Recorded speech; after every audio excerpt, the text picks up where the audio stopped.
ہمارے ہاں دعا کرنے میں ایک بڑی غلط فہمی یہ ہے کہ انسان سمجھتا ہے کہ ہم تو بہت برے ہیں، گنہگار، ہماری دعا کیا قبول کرے گا، اس لیے نیک لوگوں سے دعا کرواؤ۔ یہ بہت بڑی غلطی ہے۔ ایک تو یہ ہے کہ اللہ رب العالمین کے ہاں یہ کوئی دستور کی برے لوگوں کی دعا قبول نہ کرے، صرف نیک لوگوں کی دعا قبول کرے۔ دیکھو اللہ تعالیٰ ہر ایک کی دعا قبول کرتا ہے، اخلاص ہونا چاہیے۔ اخلاص کے ساتھ جو بھی دعا کرتا ہے اللہ اس کی دعا کو قبول کرتے ہیں۔ حیرت کی بات یہ ہے کہ سب سے بری مخلوق ابلیس ہے۔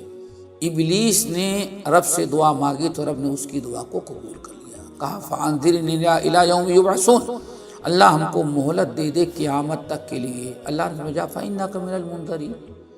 پورے قرآن پاک کو آپ دیکھیں، مشرکین، شرک سے بڑا گناہ کوئی نہیں ہوتا، مشرک اور کافر سے بری مخلوق کوئی نہیں ہوتی، لیکن پورے قرآن پاک کو پڑھیں، فَدَعَوُا اللَّهَ مُخْلِصِينَ لَهُ الدِّينَ، جب کفار مکہ و مشرکین مکہ 360 بتوں کی پجاری، اتنے بڑے مشرک، جب ان کی کشتیاں کہیں بھون میں پھنس جاتی تھی، دعا کرتے اللہ بس آپ ہی ہماری کشتی کو بچا سکتے، دعوا اللہ مخلصین لہ الدین۔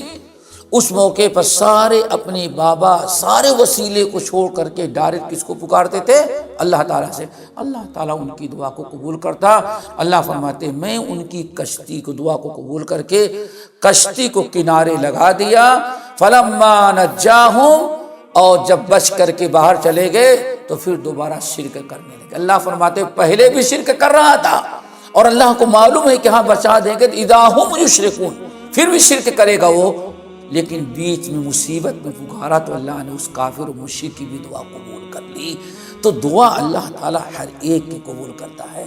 ذرا سوچو کتنی عجیب سی بات ہے، اللہ رسول کتنی پیاری بات بیان کرتے ہیں۔ ایک مرتبہ حضرت عائشہ بیان فرماتی ہے، بھری مجلس میں ایک شخص آیا، بڑا چلا رہا ہے، اپنے بالوں کو نوچ رہا ہے، بتاؤ دھول مٹی اپنا، کیا ہوا؟ اللہ کے رسول میں نے بہت بڑا گناہ کر، ہلاک تو میں برباد ہو گیا، ہلاک ہو گیا، ہلاک ہو گیا۔ اللہ سے فرمایا کیا کیا تم نے؟ اللہ رسول بہت بڑا گناہ کر ڈالا میں نے۔ اللہ سے فرمایا قل اللہم مغفرتک اوسع من ذنوبی ورحمتک ارجع عندی من عملی۔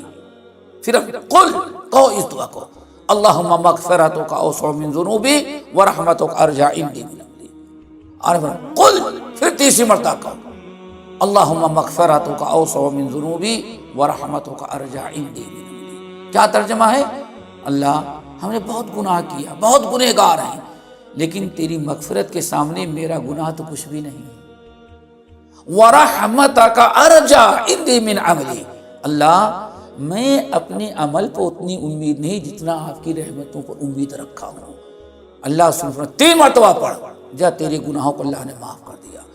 جب اللہ تعالیٰ گناہوں کی توبہ قبول کرنے ہی کے لیے توبہ کا دروازہ کھلا رکھا ہے کہ گنہگار توبہ کرے گا، ہم اس کی توبہ قبول کریں گے۔ اور بڑا سے بڑا گنہگار انسان جب مشکلات میں ضرورت کے لیے دعا مانگتا ہے تو اللہ دعا قبول کرتا، تو آپ کی کیوں نہیں کرے گا؟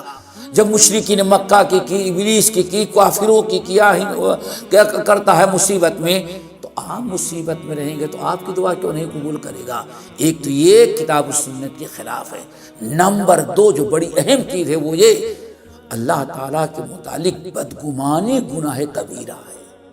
یہ جملہ کہہ دینا کہ بھئی اللہ ہم گنہگاروں کی کیا سنے گا، نعوذ، اس کا مطلب لا، اللہ تعالیٰ قُلْ يَا عِبَادِيَ الَّذِينَ أَسْرَفُوا عَلَىٰ أَنفُسِهِمْ لَا تَقْنَطُوا مِن رَحْمَتِ اللَّهِ، جنہوں نے پہاڑوں کے برابر گناہ کیا ہے، خبردار اللہ کی رحمت سے مایوس نہ ہو۔ ایک انسان اس قسم کا جملہ کہہ کر کے اپنے ایمان کو برباد کر رہا ہے کہ ہم گنہگاروں کے اللہ کیا سنے گا، کیوں؟ یہ اللہ تعالیٰ کی رحمت سے مایوسی، اور اللہ نے قرآن پاک کے اندر اور نبی علیہ السلام احادیث کے اندر رحمت سے مایوسی کو کفر قرار دیا گیا۔ اکبر الکبائر، ایک ہے بڑے گناہ، اور بڑے گناہوں میں بھی سب سے بڑے گناہ اللہ سمجھ 3 ہیں، ان میں کیا ہے؟ الیأس من رحمت اللہ، اللہ کی رحمت سے مایوسی ظاہر کرنا۔ تو یہ بہت بڑا جرم ہے کہ یہ کہہ دے اللہ ہمیں، ہاں یہ کہیں ہم تو دعا کرتے ہی رہتے ہیں الحمدللہ، آپ بھی نیک آدمی، آپ بھی دعا کر دے اللہ تعالیٰ شاید کبھی یہ کہنا چاہیے، اور لفظ شاید بھی نہیں کہنا چاہیے، بلکہ کہنا چاہیے کہ اللہ تعالیٰ ہم عطا کہ اللہ ہماری مصیبت کو دور کر لے، ہماری دعا کو قبول کر لے۔ تو یہ شرعاً یہ ہونا چاہیے کہ بھائی ہم کو دعا کرنا ہی ہے۔ اور ذرا سوچے، ایک انسان دستور بنا لے، بیوقوف انسان، احمق، کہ ہم تو دعا نہیں کریں گے، بس ان سے دعا کروائیں گے، اس سے بڑا بیوقوف انسان کون ہوگا؟ یہی وہ لوگ ہیں جن کے بارے میں اللہ نے فرمایا ان الذین یستکبرون من لم یسأل اللہ یغضب علیہ، جو اللہ سے سوال نہیں کرتے، مانگتے نہیں، اللہ ان سے ناراض ہوتا ہے، ناراض نہیں بلکہ غضبناک، غصہ ہوتا ہے۔ کتنا بڑا جرم ہے کہ اللہ ایک ہی ذات ہے کہ جس سے جتنا مانگا جائے اتنا ہی زیادہ خوش ہوتا ہے، اور جس سے نہ مانگا جائے وہ ناراض ہوتا ہے۔ ایک ہی ذات اللہ وحدہ لا شریک کی، دنیا میں آپ جس سے نہیں مانگیں گے وہ جب تک نہیں مانگیں گے تب تک خوش ہے، مانگیں گے تب وہ ناراض ہوگا۔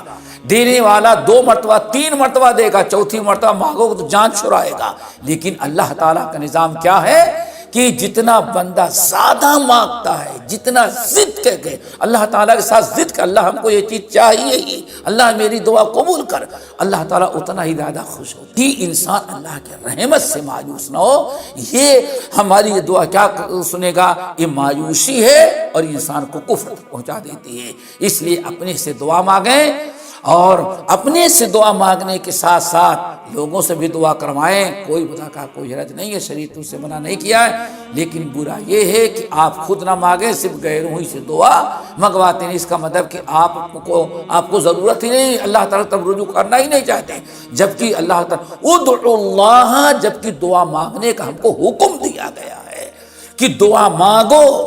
علیکم عباد اللہ، اللہ کے بندو اللہ سے دعا مانگو، چونکہ اللہ تعالیٰ دعا کو قبول کرتا ہے۔ تو دعا کرنے میں کوتاہی کرنا، بلکہ حدیث کے اندر آیا اللہ اکبر، اللہ سبحانہ سب سے بڑا احمق، سب سے بڑا بخیل، سب سے بڑا کنجوس وہ انسان دعا مانگنے میں بخیلی کرتا ہے۔